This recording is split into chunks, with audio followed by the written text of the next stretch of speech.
mar mondo ginyiswa ka bende ne gichopo ageta mar siling trilion 2.66. Okay, nyalore samoro ok nyalre.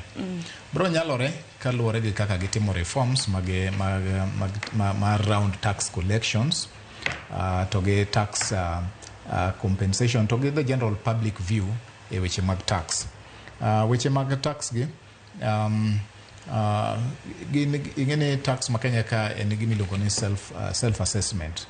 You assess yourself kaka chik dwaro kasti nyiso serikal.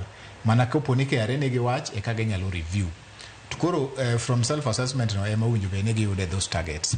Gimang'eyo en ne ji mang'eny view chulo tax kaluwore gi gima giyudo.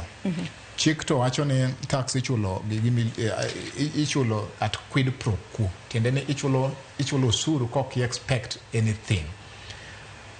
Tax michulo no gima serikal timo kode ni otimo kode the general administration, which mag arita kwe, which mag economic development to gi makamago. Kenya ka chik nye wacho ni ka hiki urumo 31st December 2024 to ne owinjo bedne by tarik 30 dwe mar auchiel ne owinjo bedne isedwoko return no, kendo kantiere tax mono owinjo bedne isechulo nino dong mapok ichulo no owinjo bedne isechulo. Gima ne ntiere nitiere shida maduong' ahinya tarik 30 kane ji mang'eny temo dwoko return no, omiyo ji mang'eny ne ok odwoke tarik 30. Chochni mag mbui.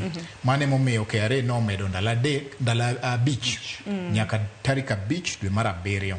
Omiyo kapok idwoko return ni e yo mora mora, tem mapiyo kabisa mondo idwoki by Saturday mwadhieni. Ne nitiere bende